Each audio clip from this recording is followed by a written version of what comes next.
Welcome back, everyone. I hope you will enjoy the lunch that has been provided today while we watch our feature film, Paragraph 175. Some difficult topics will be discussed during this film, so if you need to, feel free to step out and take a minute to just breathe or whatever you need. Don't hesitate to do that. If you need any help, we do have the student union does have facilities that will be able to help you. We're first going to be showing the feature film, and then afterward, we are going to have our panel discussion about the film. So during the film, please collect any questions that you have, and we will get those asked to our wonderful panel after the film is shown. So everyone, please enjoy the lunch and the film.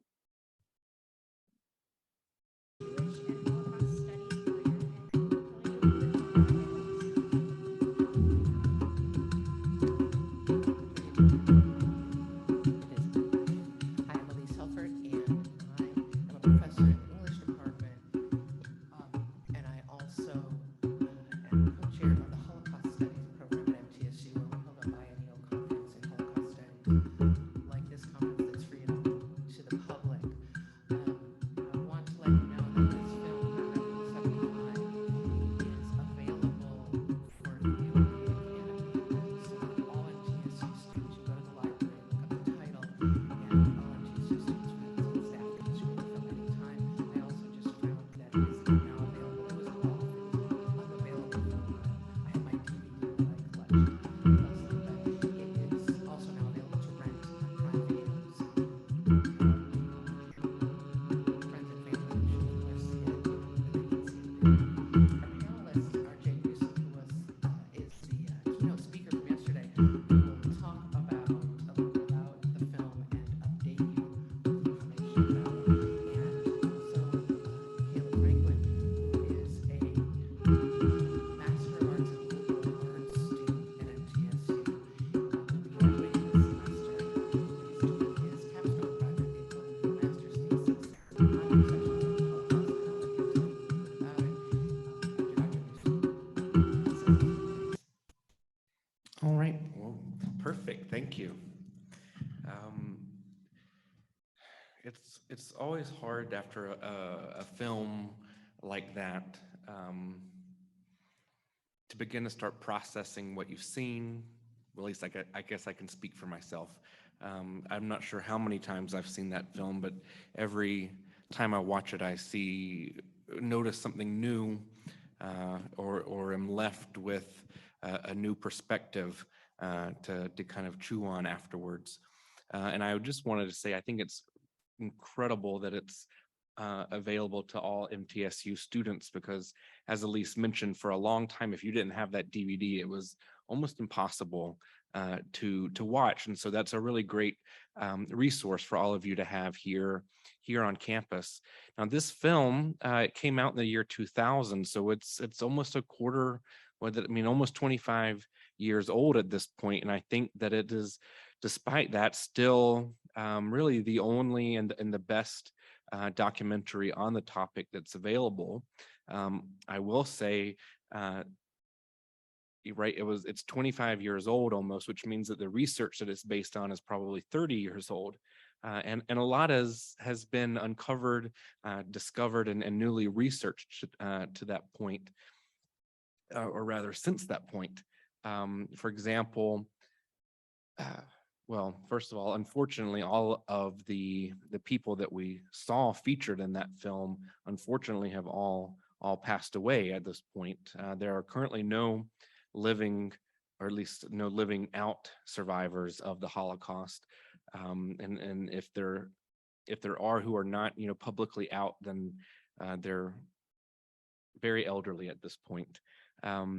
So it is unique and rare to be able to have these incredible testimonies recorded on film, but you also probably noticed that there was a lack of female voices. We had the one lesbian story from Annette, but that reflects the state of the research at the time that the film was produced. They mentioned that I think they said even, they've only been able, that historians have only been able to find what, maybe 5 cases of lesbians who were sent to concentration camps. And that just, again, new research that has been conducted since then just shows that's not accurate, that there are indeed dozens, hundreds, and perhaps even thousands of lesbians who were sent to the concentration camps. And so, I've always thought about how it would be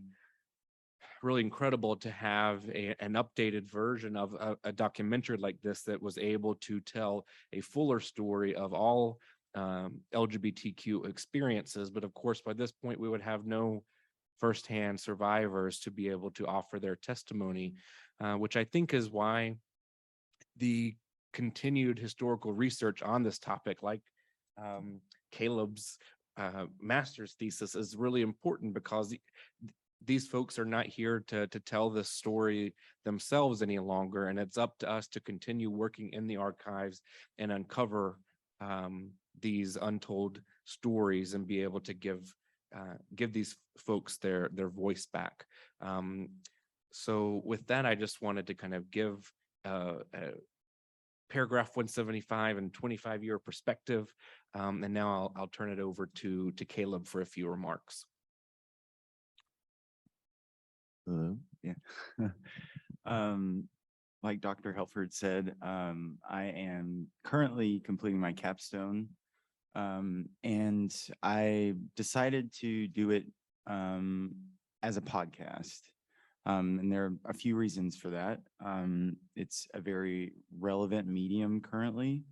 And I think it offers a lot of perspective on getting to know these men a little bit better. So the initial idea and kind of root of where this all started was I had Dr. Helford last year. And as an individual project, so we all read certain texts together, and then we all were given individual texts that either we had said, we like this, can you provide me with something that would be along those lines? I identify as homosexual, so that is something, knowing that literature was available, I had never read anything that pertained even remotely to the Holocaust and homosexuality. And I read I, Pierre Seal, Deported Homosexual. So Pierre was in the film we just watched. And it's a little hard to talk about because it was a very visceral experience.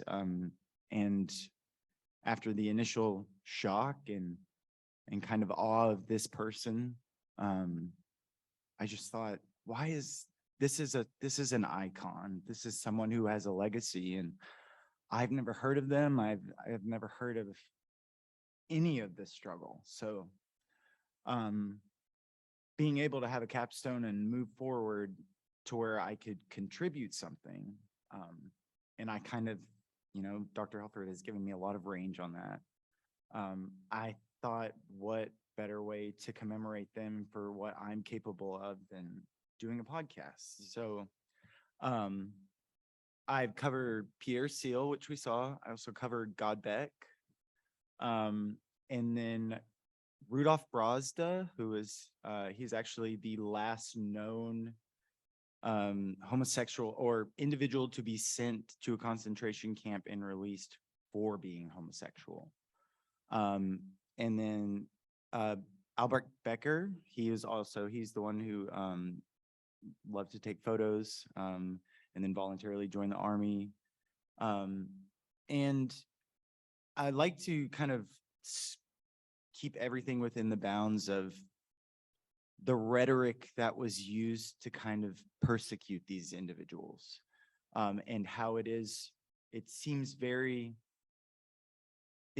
obvious watching this film. You think, oh, I would know that something sinister is happening or insidious. You see all of this propaganda and it seems very obvious, but tracking through the events, and it's very covert, and it is slow moving until it's not slow moving.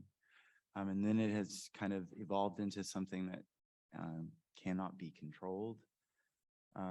And so, yeah, this is just kind of my take on this whole scope of history. And I just think it's so important to have gay men, gay women, anybody within the LGBTQ plus community to be aware of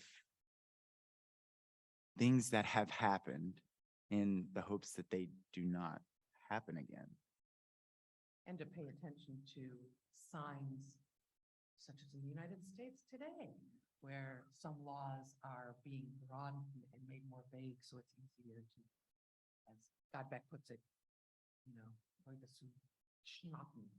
snap up people to catch people, including faculty, where we're being told by our governor to not discuss certain divisive concepts, and how the university as a space of free speech and academic freedom needs to uphold that. You cannot teach the Holocaust. You cannot teach LGBTQ issues and not talk about power imbalances, issues of privilege.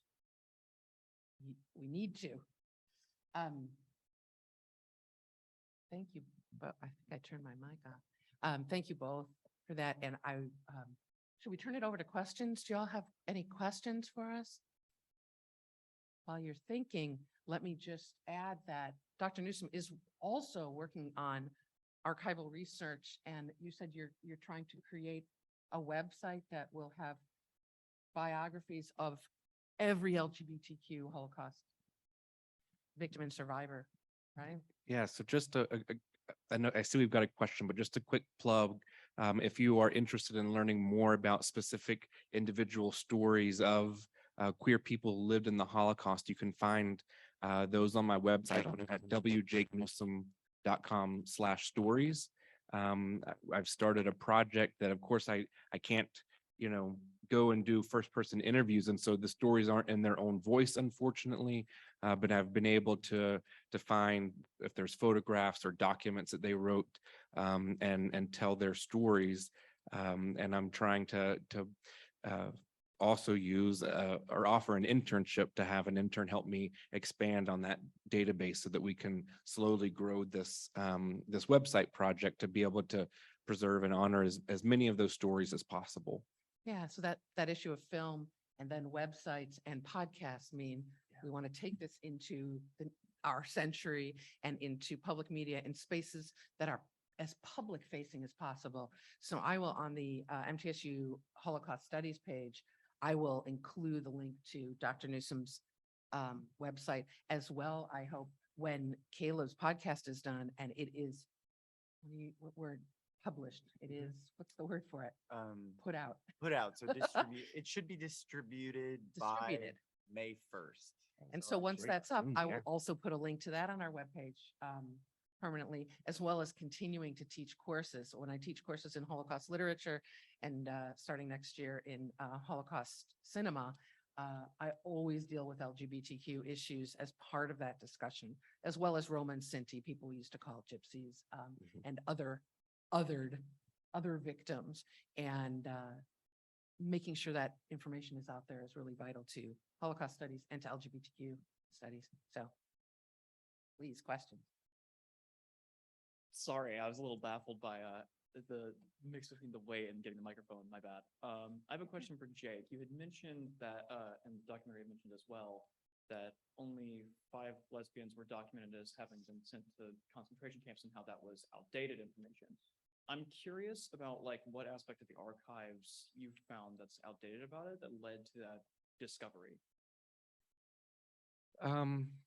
So I will say that the scholars who are leading the charge in exploring lesbian experiences are, folks like Claudia Schultmann and Anna Haikova, Laurie Marhofer.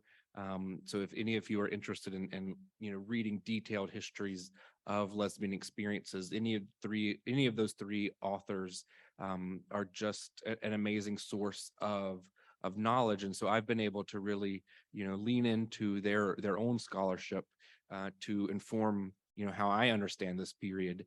And I think what what these scholars are trying to get us to understand is that we can't just research and write and tell history, Holocaust history, through the Nazis' perspective, using just the labels that the Nazis themselves used, because it is true that there were, I don't know where that number 5 comes from, but I do, it is true that there were a smaller number of lesbian women who were, when they were sent to concentration camps, it's said like the only reason that they were sent to a camp was because they were lesbian. However, that doesn't mean that there weren't other lesbians who were sent to camps, right? And the Nazis may have sent them to camps because they were so-called asocial, right? Or that they didn't kind of conform to what a good German mother should be or a good German wife should be. A lot of lesbians were arrested and sent as political opponents because it was seen like they're, especially those who were gender nonconforming or presented as more masculine, was seen as like an act of defiance against the Nazi party itself. So I think what these scholars, and I'm fully on board with, is saying we can't not count these other lesbians who were sent to camps just because the Nazis would have categorized them differently. So that, but it also means in the research, it makes it harder to kind of compile a fuller understanding of statistics of how many lesbians were sent, because you have to look at all of these different cases and see, what was this person, really sent because of X or Y factor. And sometimes the factors, again, they don't change the fact that they were sent to the camp. And so I just think that we as scholars, as educators, have to just be mindful and weary or leery of not accidentally reproducing those categories of identities that the Nazis themselves established, because that just assumes that everyone has one tidy little identity that they could be, placed into that category, when we all know that that's just not the case. That's not how we live our lives. And so in order to tell a more accurate history, we might have to set aside some of those categories to think more about how those victimized people themselves lived their lives. That's a really good question. Thank you. Other questions? Comments? Did you know about this subject before you came here today? How- Hi, I'll ask a question. Great. But it may not be answerable. But do you think that the German nation has paid enough for what they did? And I don't know what else would need to be done so something like that would never happen again. I don't know. In some ways, I would argue that Germany today is even more democratic than we are, in terms of that sort of recognition. For the memorial or museum where they took people's names off. Do you know about that? That there's either a memorial or a museum for LGBT victims or something like that, where when they put the exhibit out, maybe it was an exhibit within a museum, and they took the last names off of everyone in order to respect their privacy. But what that did then was just reify the idea that they shouldn't have come out, or that we don't want to know who they fully are. So I would argue that mistakes or that this stuff is still in process. And there can be, if you're talking the larger issue, there can be a kind of what's called philo-Semitism. I love everything Jewish. That's problematic, but I can't answer that kind of question any more than I can say, what about the United States and Japanese internment during World War II? Have we ever paid adequate reparations? Or I can talk about enslavement, or I can talk about the treatment of Native Americans and say, can any nation truly fully, I don't know, fully pay for what they've done? I say you learn and you move forward. And it's only just recently in Germany that Mein Kampf is once again legal to purchase and read. And that question of, does censorship help? You can't wear a swastika, but you can in the United States. I do know that Germany continues as far as monetary, if we're talking monetary things, they do invest a lot of, still today, invest a lot of money in Holocaust education. And that's for their own country. As far as reparations, and that's for generational reparations for some Jewish families, they continue to pay those out. And I don't necessarily think that you can monetize this event, but I do think that it is a conscious effort to at least educate on the past. And yeah, I'm not sure that there is an answer, but Have any reparations gone out to, they weren't by the time of this filming, but did Pearsall ever get any reparations, for example? Yeah, I think my answer is a little more cynical. I think that in a lot of ways, Germany is held up as a, shining example of how a nation can grapple with dark, traumatic instances in its past. But I think that that also ignores the context that Germany lost the war and was essentially forced to deal with its past. They were forced by literally the entire rest of the world, and this the compensation packages, were very much given out under extreme pressure from the rest of the world. It was not a voluntary program. So not to take away that, that absolutely compensation needed to happen, not just financial reparations, but legal rehabilitation of getting clearing people's records, of giving property back, of trying to get folks to get their life back together, as you mentioned, not just those that were directly affected, but how that created generational trauma, but then also wiped out generational wealth. When it comes to the LGBTQ community in particular, the German government has a clear pattern of waiting until it costs them financially very little to do any type of acknowledgement or compensation. So for the very first time, for example, that they acknowledged gay men specifically as victims and therefore eligible for compensation, it was 2002. All the survivors were dead by that point, right? So on the one hand, Germany could make itself look really good that finally we're being progressive, we are acknowledging LGBTQ suffering, but it was not going to literally cost them anything. And they specifically in 2002 said, well, we understand this decision is for those that the Nazis persecuted between 1933 and 1945. And when people said, well, what about the fact that Germany used the Nazi law to arrest 100,000 more queer men for 20 years after the Nazis' defeat? West Germany says, well, that's an unfortunate development. So that was not until 2016 that Germany finally said, you know what? I think we're going to have to pay those people that we prosecuted after 1945. Well, of course, that started the process. It wasn't until 2020 that legislation was passed. And guess what? They're not going to be giving a big monetary payout. They've put a price tag on it. It's like 130,000 euros. So they look good for being able to acknowledge and atone for their past, but it's not going to cost them money. And I'm throwing lots of dates out there at you. At 2023, this past January, was the very first time that a memorial to the Nazis' lesbian victims was allowed to be established. So this is still a topic that Germans are incredibly, they're grappling with it. So on the one hand, you have to at least applaud them that they're acknowledging it at this point. And as you said, that Germany has very good Holocaust education, but it also, you have to ask, how do they define the Holocaust? Who's included and what's studied and what's not?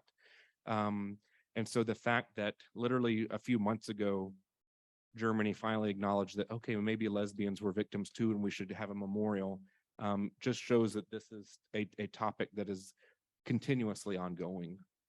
if you're interested at all in the treatment of the Sinti and Roma people during the Holocaust, there's a documentary made by a couple who interviews survivors. It's called Hidden Sorrows, and you'll find it on YouTube. And I highly recommend it because it talks to them about their experiences, as this film did, and then it talks to them about reparations. And when you're talking about a people that is largely living by an oral tradition more than a written tradition, if you want even the pittance that certain countries are willing to give, you have to provide paperwork. And either they have paperwork from that era that is crumbling to pieces, or they have nothing because it was taken from them. And so they don't have anything to prove it. And that kind of issue is really dealt with well and briefly in that film, Hidden Sorrow. So just hit YouTube up and watch it, because it's an ongoing, and we had somebody here that's still talking about looted art and those kinds of things. So this is an ongoing issue that Germany faces, that Europe more generally faces. Pierre Sale is from France, and he's talking about the camps in France. Eventually, Pierre Sale was given a street in his name. There's a Pierre Sale street, and you can look that stuff up on the internet too. But do those kinds of gestures are vital for raising public awareness, but do they suggest truly addressing issues?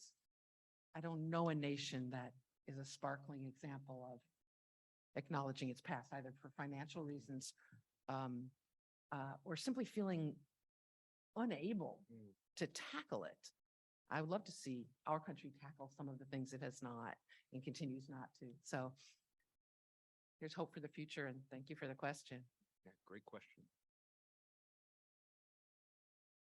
There's someone, one more?